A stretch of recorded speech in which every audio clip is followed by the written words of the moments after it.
Olá, pessoal, caros professores, caras professoras. No nosso encontro de hoje, nós vamos discutir sobre o professor reflexivo.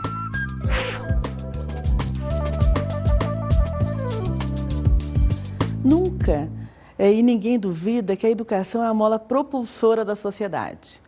Entretanto, nos dias de hoje, nunca se discutiu tanto sobre isso. Velhas teorias que tinham sido deixadas de lado por causa do paradigma newtoniano-cartesiano que fragmentou a ciência como um todo, estão sendo retomados. Estão sendo retomados por quê? Porque é necessário que se possibilite uma reflexão sobre a ação do professor. É necessário repensar o papel da escola, as teorias fragmentadas não faz mais sentido, por isso que é necessário um novo profissional, um profissional que reflita sobre sua ação. Nesse sentido, nosso encontro de hoje versa justamente sobre isso, professor reflexivo. Mas quando nós falamos em professor reflexivo, o que significa refletir? O que é reflexão? Vamos ver então o que isso significa. Um conceito de reflexão. Reflexão, elemento capaz de promover os nexos entre a formação inicial, a continuada e as experiências vividas. Envolve o conceito de conhecimento na ação, a reflexão na ação e a reflexão sobre a ação e sobre a reflexão na ação. Implica conhecimento, desejo e vontade de empregar os métodos, bem como intuição, emoção e paixão. Vocês viram pelo comentário da professora Maria da Graça Mizukami, uma pesquisadora que trabalha com formação de professores, que refletir não é uma ação alienada. A reflexão exige que nós repensemos a nossa formação inicial, a nossa formação continuada e a nossa experiência vivenciada no ato pedagógico. A reflexão exige também de nós que ela seja feita na ação, que ela seja o conhecimento na ação e a reflexão sobre a ação. Sobre isso, nós vamos ver no nosso decorrer do nosso encontro o que isso realmente significa. Educação como arte. A prática educativa teve início lá na Grécia por volta de 2.500 anos. Não é? Vocês percebam, a educação era vista então como arte. Mas, foi passando o tempo, esse perfil da educação como arte foi reforçado também por meio da igreja. Mas lá com o paradigma da ciência, foi necessário retomar lá os ensinamentos de Platão e Aristóteles. Para Platão, só nós repensando, o que era o conhecimento para Platão? O conhecimento situava entre a crença e a verdade. Era a crença verdadeira. Aristóteles, ele situava o conhecimento enquanto ciência, enquanto prática, enquanto técnica. Mas tudo isso era fazer uma educação enquanto arte. O que foi preciso?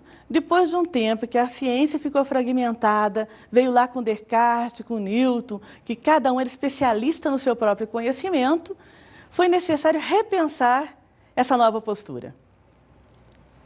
Não se pode fazer mais educação com coisas estanques. E daí surgiram pesquisadores no final do século XX, por volta da década de 90. Um deles foi Maurice Tardif e o outro Donald Shaw, que foram dizer que era necessário pensar sobre a reflexão na ação. E essa é a nova proposta educativa que é para tornar um professor reflexivo, aquele professor que pense não só no que faz, mas sobre o que faz. Vamos ver o que nos diz a professora Rosângela sobre isso. O objetivo da ação prática é ela mesma, enquanto a arte busca atingir um objetivo exterior à ação, ou seja, as artes eram concebidas a partir da categoria de produção ou de fabricação, e não de categoria de criação. Já a ciência busca, a partir da aplicação de um método, a comprovação científica dos conhecimentos. Para contrapormos, então, a educação, tal como ela se encontra, essa educação que cada um faz de uma forma que não há interdisciplinaridade, é necessário o quê? Praticá-la com arte, a arte no fazer, buscar a criatividade no que se faz. Quando nós pensamos em arte, muitas vezes nós imaginamos assim, arte é o pintar, arte é o desenhar. Não, a arte, no nosso caso, significa trabalhar com criatividade, fazer o que é possível dentro do nosso contexto e aí sim podemos utilizar os recursos que temos à disposição para tornar a nossa aula criativa e significativa.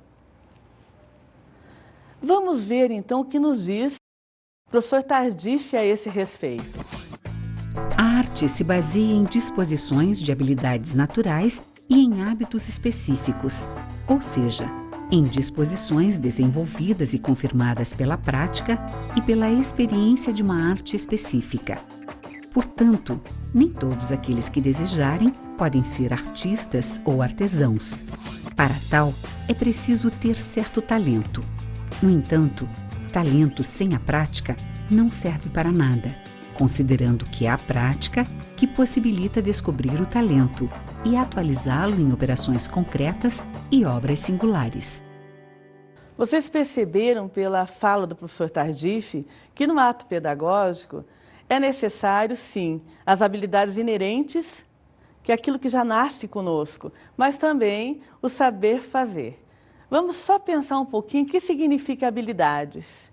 Habilidades é o saber diferenciado, é aquilo que eu incremento, é aquilo que eu melhoro. E o professor Tardif ainda nos diz que o professor, nessa sua caminhada, ele tem que ser um artesão. O que significa ser um professor artesão? Que quando nós pensamos em artesão, é aquele que vai